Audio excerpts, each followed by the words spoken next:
Bonjour à tous. Avec cette vidéo, je te donne un aperçu des options du plugin Event Ticket with Ticket Scanner pour WordPress. Avec ce plugin, tu peux facilement vendre tes billets d'entrée via WooCommerce et aussi les valider. Je te montre également comment appeler le scanner de billets.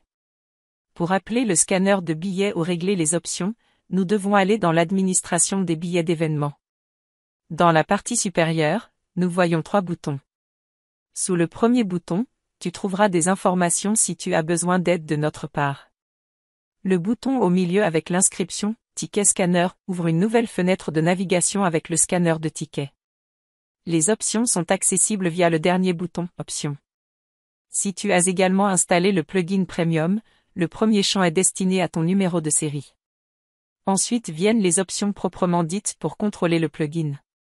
Tu peux décider si tout le monde peut appeler le scanner de tickets ou si seuls les administrateurs peuvent le faire. Si cette option n'est pas activée, tu peux aussi faire valider des tickets par des assistants. Ceux-ci n'ont alors pas besoin d'un login WordPress. Tes clients peuvent aussi valider eux-mêmes leurs propres billets. Tu peux désactiver cette option ici. Tu peux également contrôler ici l'apparence de tes tickets et les éléments qui doivent être affichés. Tu peux définir différents éléments d'image. Dans la partie supérieure de tes billets, tu peux placer une image. En bas, un logo et une image de fond sont également possibles. Tu as également la possibilité de télécharger un flyer à partir du produit lui-même. Tu peux l'envoyer ou l'imprimer. L'apparence peut également être adaptée. Tu as à nouveau les 3 options d'image. Ensuite, il y a quelques options pour le validateur de tickets ou de numéro de série. Celui-ci doit d'abord être publié sur une page en entrant le code correspondant. Pour le validateur, tu peux également adapter les différents messages pour la validation et les messages. Si tu t'intéresses davantage au numéro de série, je te recommande notre plugin Serial Code Validator. Viennent ensuite d'autres réglages qui ne concernent également que le validator. Les explications sont en général auto-explicatives. Avec Premium, tu as aussi l'option d'enregistrer les adresses IP des utilisateurs. Ensuite, tu peux aussi activer un blocage qui bloque automatiquement l'IP pour une courte durée si trop de demandes arrivent de cette IP.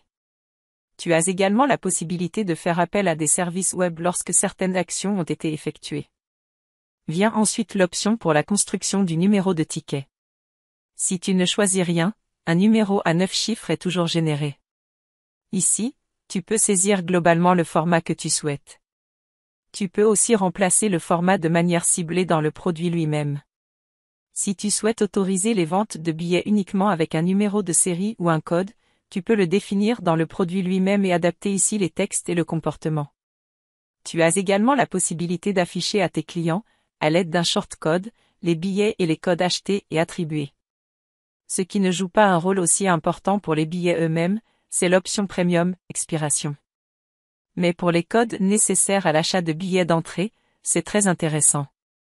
Tu peux contrôler ici la validité et, le cas échéant, la remplacer dans le produit. Il y a encore beaucoup d'autres options. Tu trouveras plus d'informations à ce sujet dans notre documentation sur le site web. Nous élargissons aussi constamment les options, car le produit est fortement stimulé par les demandes des utilisateurs.